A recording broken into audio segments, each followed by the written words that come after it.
వరంగల్ జిల్లా ప్రధాన వార్తలను పరిశీలించినట్టయితే మోంతా తుఫాను ఉమ్మడి వరంగల్ జిల్లా పైన తీవ్రమైనటువంటి ప్రభావం చూపించింది. ముఖ్యంగా వరంగల్, హన్మకొండ, మహబూబాబాద్ జిల్లాలకు సంబంధించి ఇప్పటికీ రెడ్ అలర్ట్ జారీ అయిన సందర్భం కనిపిస్తూ ఉంది. మహబూబాబాద్, వరంగల్, హన్మకొండ జిల్లాలకు సంబంధించి పూర్తి స్థాయిలో రోడ్లన్నీ కూడా జలమయమైనటువంటి సందర్భం కనిపిస్తూ ఉంది.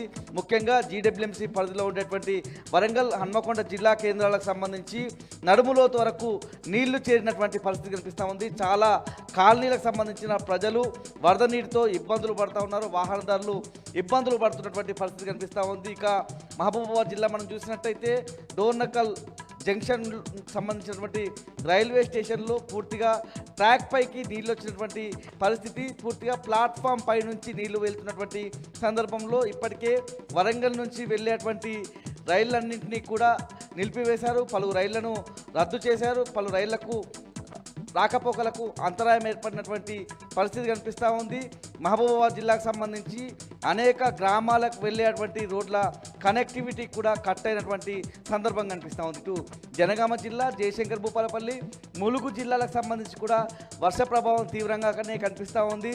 మోస్తరు నుంచి భారీ వర్షాలు అయితే ఉదయం నుంచి నమోదవుతూ ఉన్నాయి. ఎప్పటికప్పుడు ప్రజలు అప్రమత్తంగా ఉండాలని ఆయా జిల్లా కలెక్టర్లు సూచిస్తున్నటువంటి పరిస్థితి కూడా కనిపిస్తూ ఉంది.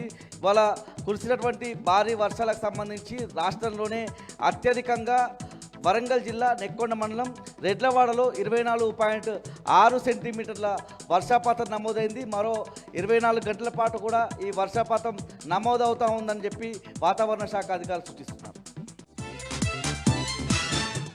హన్మకొండ జిల్లా ప్రధాన వార్తలను పరిశీలించినట్టయితే హన్మకొండ జిల్లా బీఆర్ఎస్ పార్టీ కార్యాలయంలో శాసన మండలి ప్రతిపక్ష నేత మధుసూదనాచారి మీడియా సమావేశం నిర్వహించారు. ప్రధానంగా జూబ్లీహిల్స్ నియోజకవర్గ ఎన్నికల్లో భాగంగా నిన్న యూసఫ్గూడలో పర్యటించినటువంటి సీఎం రేవంత్ రెడ్డి రాజ్యాంగ ఉల్లంఘనకి పాల్పడ్డాడని, ప్రధానంగా ఎన్నికల కమిషన్ నియమావళిని తుంగలోకి తొక్కాడని ఈ సందర్భంగా మధుసూదనాచారి వ్యాఖ్యానించాడు.